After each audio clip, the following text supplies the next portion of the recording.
انسان کو پیدا کرنے سے پہلے اس کا ایک دستور اور ایک لاہ عمل طے کر دیا. بے شک. حضرت آدم اور اماں حوا کو بھیجنے سے پہلے اللہ تعالیٰ نے انسان کے لیے تمام دستور حیات بنا دیا. بے شک. اس دستور حیات کو انبیاء علیہ السلام ہمیشہ پیش کرتے آئے، اور انسانوں کو یہی بات سمجھانے کے لیے انبیاء کرام آتے ہیں کہ آپ نے اس دستور حیات کے مطابق، اس نظریہ حیات کے مطابق زندگی بسر کرنی ہے. بالکل. یہ کوڈ آف لائف ہے جسے انگلش میں ہم کہتے ہیں، یہ ضابطۂ زندگی ہے. اس کوڈ آف لائف کے مطابق آپ نے زندگی بسر کرنی ہے. تو یہ جو زندگی ہے آپ کی، یہ کیا ہے؟ دیکھیے، انسان اس دنیا میں اپنی مرضی سے نہیں آیا. کوئی انسان ایسا ہے جو یہ کہے کہ میں اس دنیا میں اپنی مرضی سے آیا ہوں، اپنی خواہش سے آیا ہوں، یا ہم نے چاہا کہ میں اس خاندان میں پیدا ہو جاؤں، اس گھر میں پیدا ہو جاؤں اور میں پیدا ہو گیا؟ نہیں. یہ فیصلہ اللہ سبحانہ و تعالیٰ نے اس کائنات کو بنا کر جب انسانوں کو پیدا کرنے سے پہلے کر دیا. بالکل. کہ کس نے کہاں پیدا ہونا ہے اور کیا کرنا ہے. یہ تقدیر تو اس نے لکھ دی ہے کہ اس کی زندگی شروع کہاں سے ہونی ہے اور ختم کہاں ہونی ہے. اس میں پھر اس کے لیے عمل کی مہلت ہے. تو اس نے عمل میں کیا کرنا ہے، اسی پر جزا و سزا ہے. بالکل. کہ اگر وہ زندگی کو اللہ سبحانہ و تعالیٰ کے انبیاء، تمام انبیاء میں کہتا ہوں، حضرت آدم سے لے کر اور ہمارے آخری نبی حضرت محمد مصطفیٰ احمد مجتبیٰ صلی اللہ علیہ وسلم تک جتنا یہ سلسلہ ہے انبیاء اور رسولوں کا، ان کی دی ہوئی ہدایات کے مطابق، ان کے بتائے ہوئے طریقے کے مطابق جس نے زندگی گزار لی، اس کی دنیا کی زندگی بھی کامیاب اور اس کے بدلے میں آخرت میں بھی کامیاب. اب وہ جو ضابطۂ حیات ہے وہ انبیاء اور رسول دیتے آئے ہیں، اور آخری دستور کے طور پر اللہ سبحانہ و تعالیٰ نے حضرت محمد مصطفیٰ صلی اللہ علیہ وسلم کے قلب مبارک کے اوپر قرآن مجید کو نازل کیا. بالکل. اب قرآن مجید آخری دستور حیات ہے. جی. Code of life. آخری کتاب ہے. ہاں جی. یہ the last book of code of life ہے. اس کے بعد کوئی اور کتاب نہیں آئی. The last book of code of life. یہ دستور حیات ہے آخری.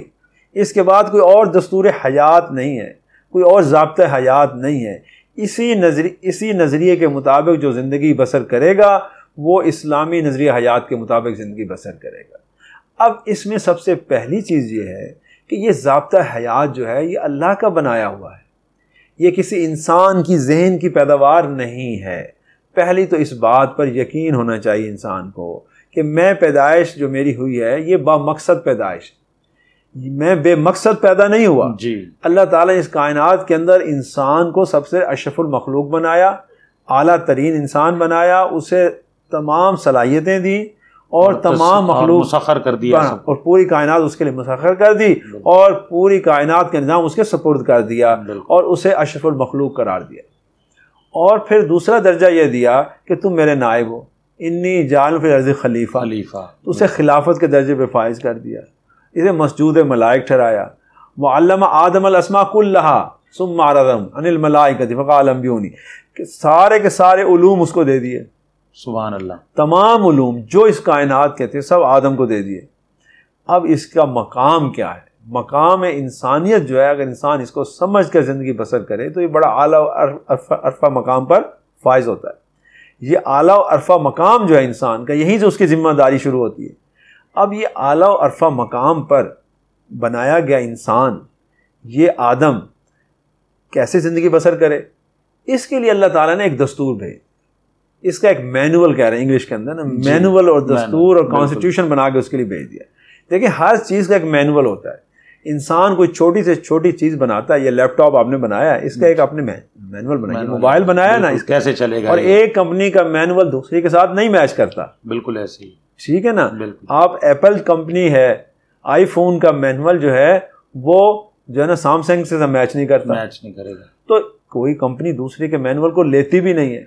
اسی طرح اللہ سبحانہ و تعالیٰ نے انسان کو اس دنیا میں بنا کر اپنے ایک مینول دے دیا. بالکل. کہ یہ ہے میرا مینول، تم اس کے مطابق زندگی بسر کرو. وما خلقت الجن والانس الا اور دوسری طرف ایک مینول دے دیا شیطان اور ابلیس کا، کہ وہ وسوسہ ڈالے گا، تمہیں گمان ڈالے گا اور اس کا. تو ایک طرف جس خالق کائنات نے، رب العزت نے انسان کو تخلیق کیا، پیدا کیا، اس کی پیدائش کے ساتھ اس کا ایک مینول دے دیا، وہ قرآن مجید، اور اس کے بعد انبیاء علیہ السلام کی تعلیمات، یعنی رسول اللہ علیہ وسلم کی سنت. بے شک. اب قرآن اور سنت اس کا بنیادی مینول ہے، بنیادی نظریہ حیات کی دو کتابیں ہیں. کہ اس کے مطابق زندگی گزارنی ہے۔ اب وہ قرآن اور سنت کیا کہتے ہیں کہ تم نے زندگی کیسے بسر کرنی ہے، یہ تمہارے معاملات کس طرح سے ہیں، تم زندگی کے اندر کامیاب کب ہوگے اور ناکام کب ہوگے۔ کامیابی کا طریقہ یہ بتایا کہ تم نے اس دنیا کی زندگی کو اپنی مرضی سے نہیں گزارنا، یہ میرا ضابطہ حیات ہے، یہ قانون ہے، اس کے مطابق تم نے زندگی بسر کرنی ہے۔ یعنی تم نے پیدائش کے بعد اپنی کون کون سی ذمہ داری اٹھانی ہے۔ بالکل، یہ خاندان ہے، والدین ہیں، بیوی ہیں، بچے ہیں، اولاد ہے، خاندان کا ایک نظام بنایا۔ پھر تم معاشرے میں جاتے ہو، ایک معاشرہ ہے، ایک سوسائٹی ہے، اس میں تمہاری کیا ذمہ داریاں ہیں۔ پھر ایک قوم بنتی ہے، ایک ملک ہے، اس میں تمہاری کیا ذمہ داری، بطور شہری کے، بطور ایک اچھے شہری کی تمہاری کیا ذمہ داری ہے۔ پھر تم اسی طرح پوری بین الاقوامی معاشرے کا، پورے جو گلوبل ولیج جسے ہم آج کہہ رہے ہیں، بالکل، ایک قوموں کا اجتماع ہے، اس کے اندر تمہاری حیثیت کیا، تمہاری ذمہ داریاں کیا ہیں۔ بالکل، تم حکومت میں رہ کر کیا کرو گے، تم UN میں بیٹھ کے کیا کرو گے، تم اپنے گھر میں بیٹھ کے کیا کرو گے۔ اس کے لیے اللہ تعالیٰ نے چند بنیادی اصول بتا دیے۔ وہ اصول کیا ہیں؟ انہیں کو ہم کہتے ہیں اسلامی نظریہ حیات۔ اس میں پہلا اصول یہ ہے کہ اللہ کی عبادت اور بندگی کرو گے۔ بالکل، لا تعبدوا الا اللہ، اللہ کے سوا کسی اور کی بندگی نہیں کرنی، عبادت نہیں کرنی۔ تو بندگی کے لائق صرف اللہ کی ذات ہے، یعنی اللہ وحدہ لا شریک ہے۔ یہ تو جب کلمہ پڑھ لیا انسان نے، اور ہر نبی کا یہی کلمہ تھا، لا الہ الا اللہ، بالکل، پھر ہمارا کیا آگے محمد مشرک کی ظاہر ہے بخشش بھی نہیں ہے کسی صورت میں۔ تو سب سے پہلی بات یہ ہے کہ آپ نے ایک الہ کی بندگی کرنی ہے، بالکل، اس کا بندہ بن کے رہنا ہے۔ یہ بندگی کیا ہے؟ یہ اطاعت کا نام۔ بندگی کے بڑی آسان معنی کہ آپ نے رب کی اطاعت کرنی ہے، رب کی ماننی ہے زندگی کے معاملات کے اندر۔ تو پہلی چیز اس نے یہ کرنی ہے کہ اللہ کی بندگی کرنی، اللہ کی اطاعت کرنی ہے۔ اللہ تعالیٰ نے جو فرائض اس کے ذمے دی ہیں ان کو ادا کرنے ہیں، اور جو حقوق اس کو دیے اس کو حاصل کرنا ہے۔ تو حقوق و فرائض میں بھی اللہ کی اطاعت اور بندگی کرنی ہے۔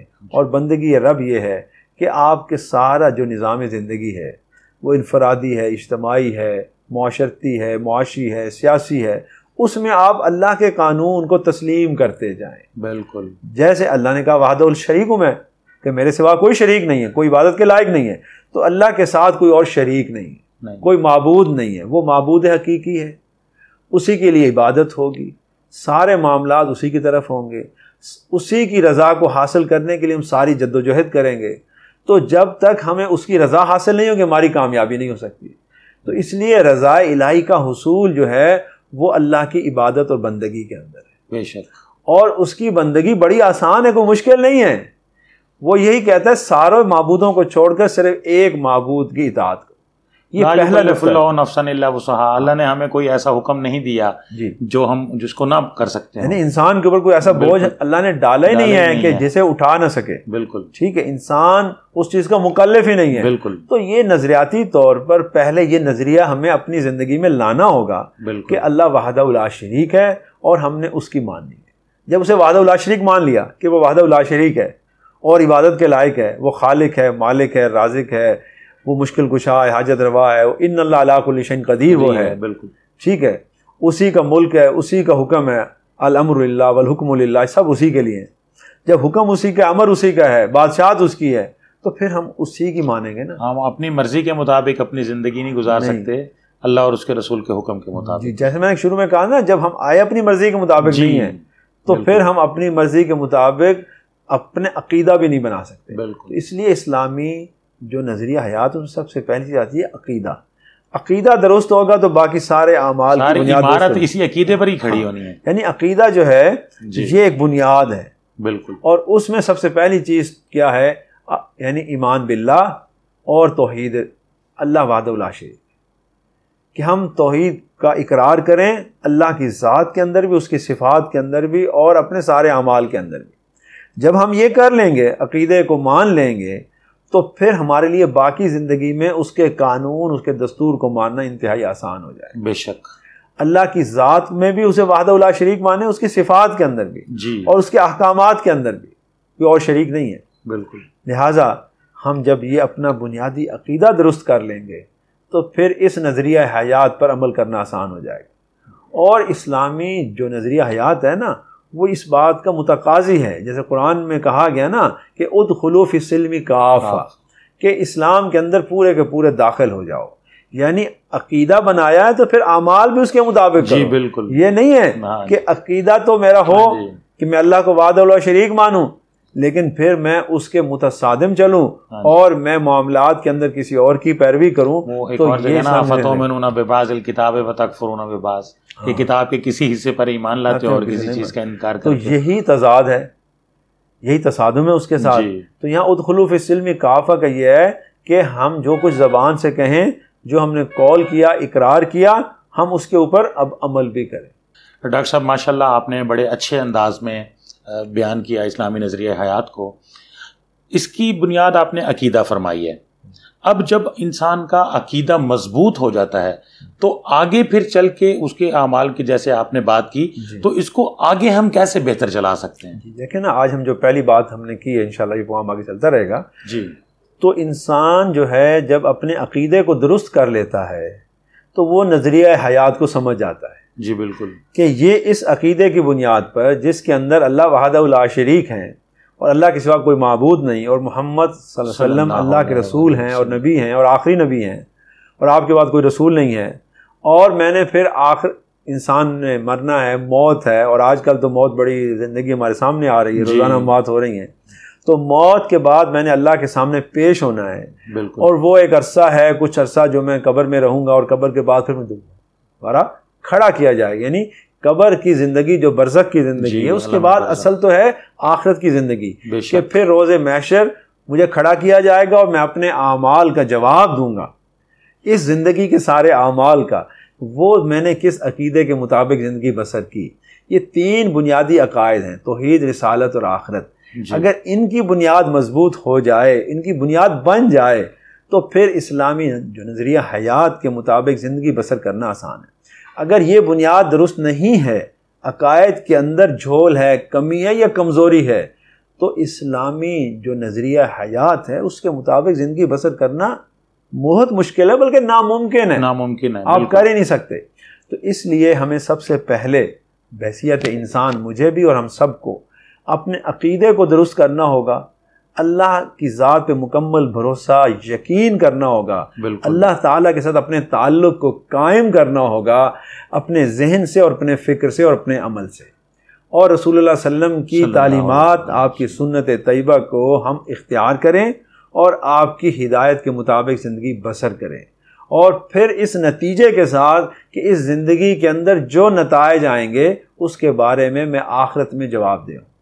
یہ زندگی جو جیسے میں گزاروں گا، میں جو بھی عمل کر رہا ہوں، بالکل میں وہ انفرادی کر رہا ہوں یا اجتماعی کر رہا ہوں، تو ٹھیک ہے، بہت سے معاملات کے اندر حکومت، ریاست ذمہ دار ہے، معاشرہ ذمہ دار ہے، وہاں میری کیا حیثیت ہے، اور جہاں میں انفرادی طور پہ وہاں میں خود ذمہ دار ہوں، تو میں اس کے بارے میں جواب دوں گا۔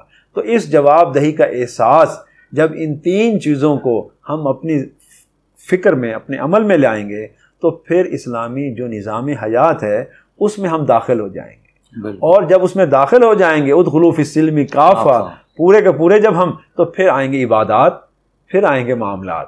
تو انشاءاللہ اگلی دفعہ ہم اس پر بات کریں گے کہ عقیدہ جب درست ہو جاتا ہے، عقیدہ مضبوط ہو جاتا ہے، تو پھر عبادات کیسے سر انجام پاتی ہیں، پھر ان عبادات کا مقصد کیا ہوتا ہے۔ مقصد صرف وہ 4 یا 5 وقت کی نماز پڑھنا نہیں ہوتا، یا مہینے سال میں 1 مہینہ جو ہے نا وہ روزہ رکھنا نہیں ہوتا، بلکہ ان کا ایک مقصد ہوتا ہے۔ بالکل، وہ مقصد کیا عبادت کا تسلسل ہے، ہاں، اس مقصد کو ہم بیان کریں گے، پھر معاملات زندگی کی طرف آئیں گے کہ انسان نے یہ زندگی کیسے بسر کر دی۔ جی، بہت بہت شکریہ جناب پروفیسر ڈاکٹر عبدالقدوس صہیب صاحب، چیئرمین شعبہ علوم اسلامیہ بہاؤالدین ذکریہ یونیورسٹی ملتان، کہ آپ نے بہت عمدہ اور بڑے اچھے انداز میں ہمارے ناظرین کو اسلامی نظریہ حیات کے بارے میں بتایا۔ ناظرین اکرام، ہمارا یہ سلسلہ جاری رہے گا جیسے ڈاکٹر صاحب نے بتایا، تو اگلی ویڈیو میں انشاءاللہ آپ کی خدمت میں عقائد اور پھر دیگر معاملات ہیں اس پر گفتگو کریں گے۔